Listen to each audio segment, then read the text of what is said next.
नमस्कार, मैं हूं डॉक्टर सनत पांडे और आप देख रहे हैं आस्कर एजुकेशन। हम अपने बच्चों के सामने भी हैं और आपको बताते चलें कि बायोमॉलिक्यूल्स का चैप्टर हम लगातार पढ़ा रहे हैं और उसके 2 वीडियोस 3 हो चुके हैं, नेक्स्ट हम लेकर के आए हैं। हमारे बच्चे खुद जानते हैं कि बिना किसी टाइम को बर्बाद किए हम लोग अपनी बात को शुरू कर देते हैं। तो बेटा, आज जो हम लोगों को पढ़ना है वो एमिनो एसिड का क्लासिफिकेशन देखना है कि एमिनो एसिड को किस प्रकार से क्लासिफाई किया जा सकता है।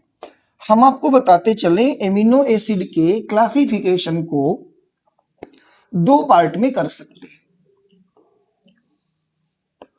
एमिनो एसिड का क्लासिफिकेशन 2 पार्ट में हमने बनाया है। अब सबसे पहले इसमें हम क्या लिख लेंगे? हम लिख लेंगे on the basis of. On the basis of का मतलब है कि हम किस आधार पर अपनी बात को कहने की कोशिश कर रहे हैं। तो पहला पार्ट इसमें है on the basis of nature या position of groups. Position of groups, group का पोजीशन कैसा है उसके आधार पर हम अपनी बात को बताने का प्रयास कर रहे हैं। दूसरी चीज जो है यहां पे number of NH2 ROR COOH groups, यानी NH2 और COOH ग्रुप की संख्या के आधार पर। दूसरा क्या है? नेचर ऑफ पोजीशन, उनकी पोजीशन के आधार पर। हम एक तरफ तो संख्या के आधार पर बताना चाह रहे हैं, दूसरी तरफ हम पोजीशन के आधार पर बताना चाह रहे हैं।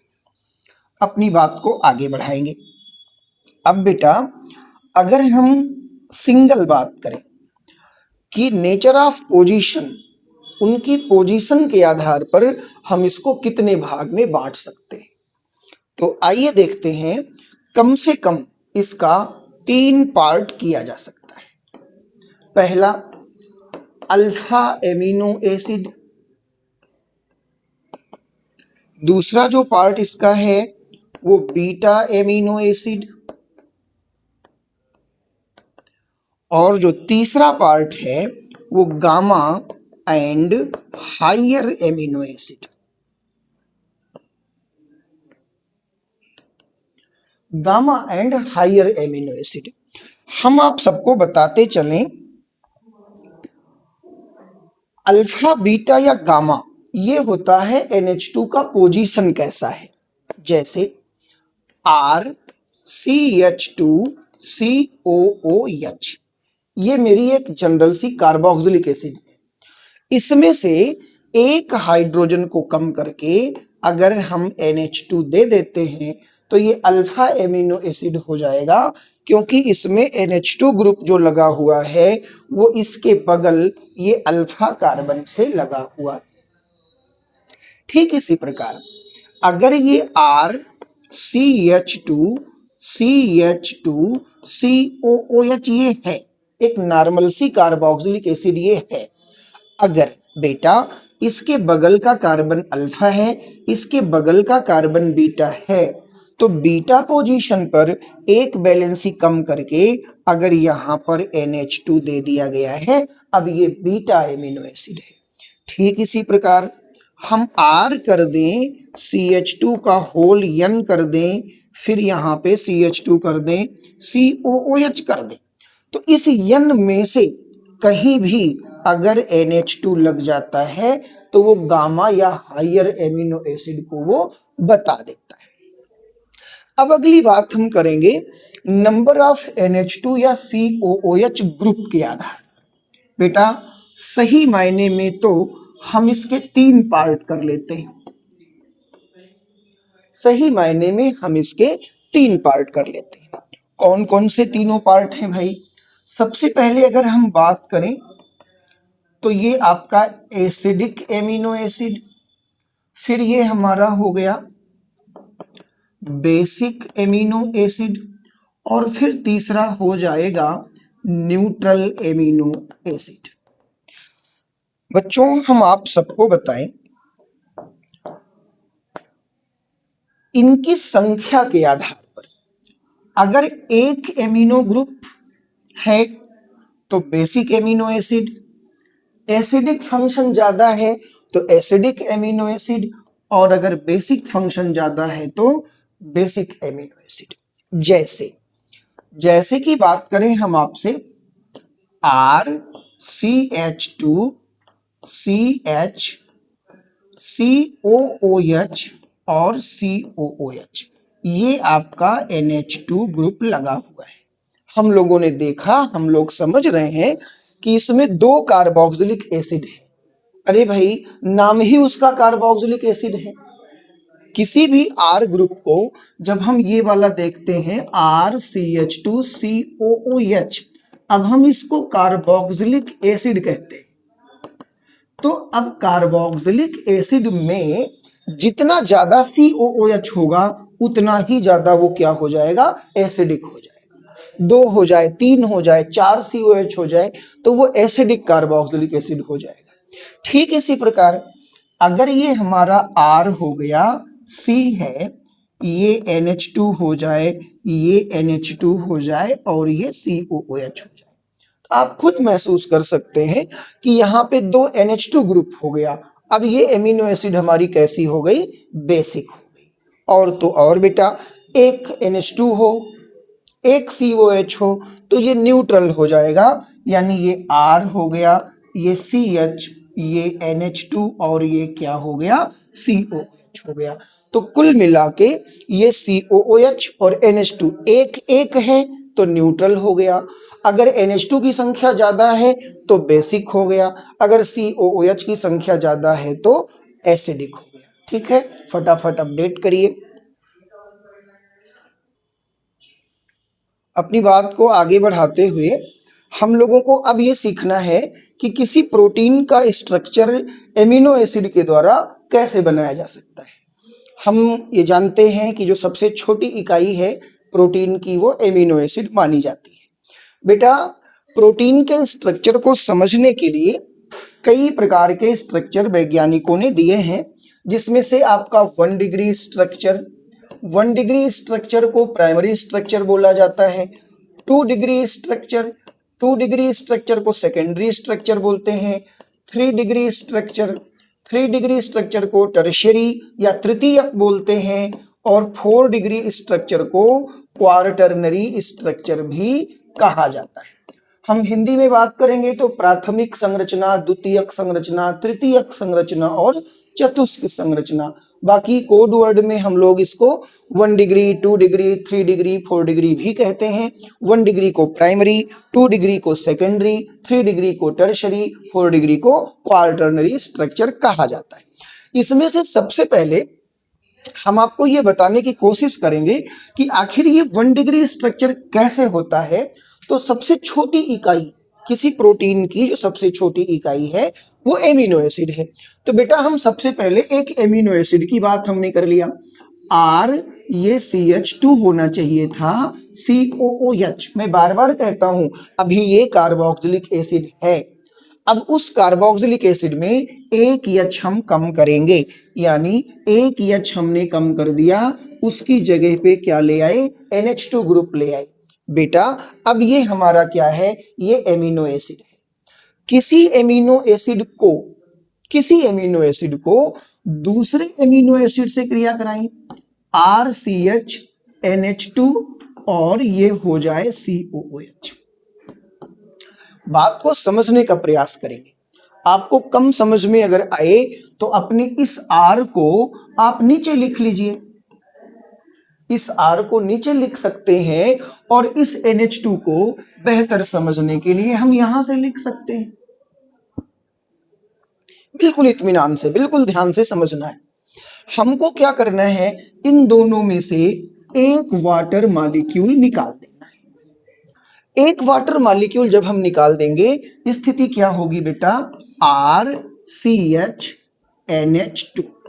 बहुत ध्यान से देखना, इसमें से तो कुछ हुआ नहीं। अब पानी निकला तो कहां से निकला, यहां से OH और यहां से H, यानी OH गया तो C डबल बॉन्ड O बचा, OH गया तो C डबल बॉन्ड O बचा, यहां से H चला गया तो यहां से क्या बचा, NH बचा, NH2 था, एक H गया तो एक H बचा यानी NH हो गया। अब बेटा ये इधर का हो गया CH R C double bond O और ये OH। मैं आपको बताता चलूं कि आखिर जो बॉन्ड बना है, यहां पे जो आप बॉन्ड देख रहे हैं CO और NH के बीच, आखिर यही तो वो बॉन्ड है जहां दोनों एमिनो एसिड जुड़ी हैं। पानी यहीं से तो निकला है, जहां से वाटर मॉलिक्यूल डिसोसिएट हुआ है, इस बॉन्ड को हम लोग बोलते हैं पेप्टाइड बॉन्ड। इस बॉन्ड को क्या बोलते हैं, पेप्टाइड बॉन्ड बोलते हैं। और चूंकि इस पेप्टाइड बॉन्ड में दो मॉलिक्यूल हैं, इसलिए हम इसको कहते हैं डाइपेप्टाइड मॉलिक्यूल। चूंकि दो मॉलिक्यूल आता है इसलिए हम लोग इसको डाइपेप्टाइड मॉलिक्यूल कहते हैं। हम अपनी बात को आगे बढ़ाएं आपसे। अभी अभी आपने क्या सीखा, RCH, ये NH2 C double bond OH, इसमें हमने जोड़ दिया NH2 CH R C double bond O और OH। एक पानी हमने निकाल दिया है, अभी अभी जो आपने देखा हमने यहां से एक पानी निकाल दिया है। उसी बात को मैं दोबारा बताने की कोशिश कर रहा हूं, लेकिन वो दोबारा बताने का कुछ मकसद है। बेटा एक पानी हमने निकाला, ये R हो गया, CH हो गया, ये NH2 हो गया, C डबल बॉन्ड O हो गया। इस बार ज्यादा टाइम नहीं लेना है, C डबल बॉन्ड O और NH आपस में जुड़ेंगे तो ये आपको क्या मिल गया, NH हो गया।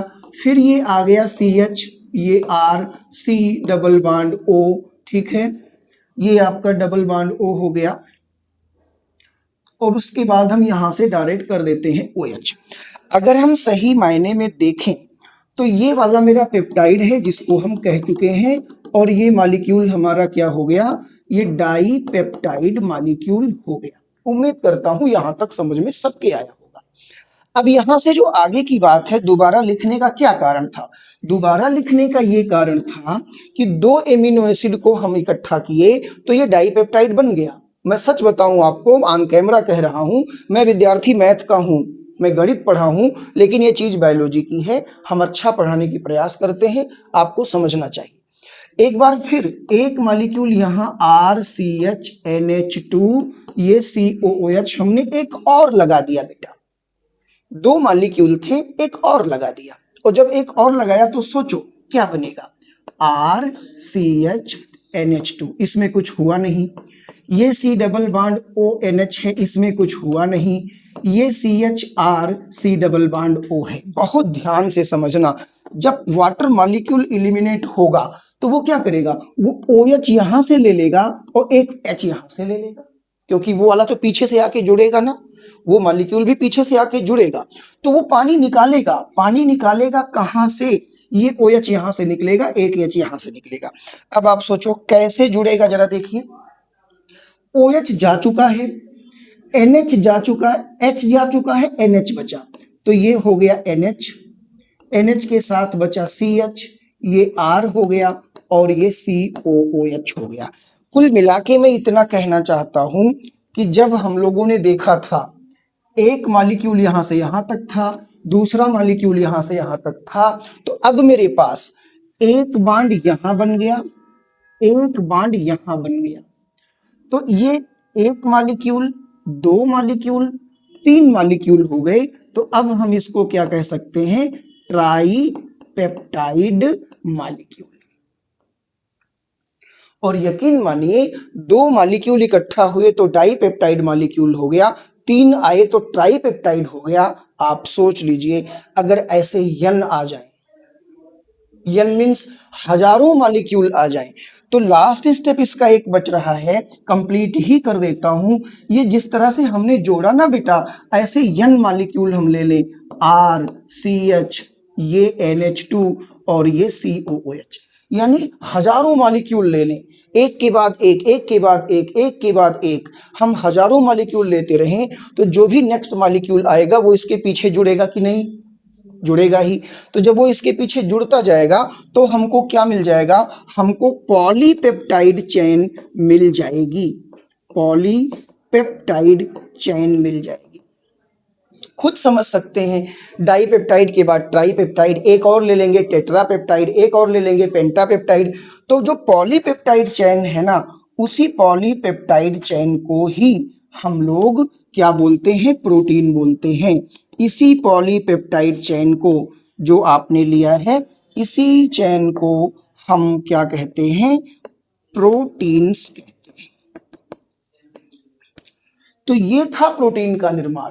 एक बार फिर रिवाइज करता हूं, 2 एमिनो एसिड आएगा, डाइपेप्टाइड बनेगा, एक और एमिनो एसिड आएगा, ट्राइपेप्टाइड बनेगा, एक और आएगा, टेट्रापेप्टाइड बनेगा, हजारों आ जाएंगे, पॉलीपेप्टाइड चेन तैयार हो जाएगी और उसी पॉलीपेप्टाइड चेन को हम क्या कहते हैं, प्रोटीन्स। तो आज के लिए इतना ही। आप लोग देख रहे थे आस्कर एजुकेशन, मैं था डॉक्टर सनत पांडे। धन्यवाद।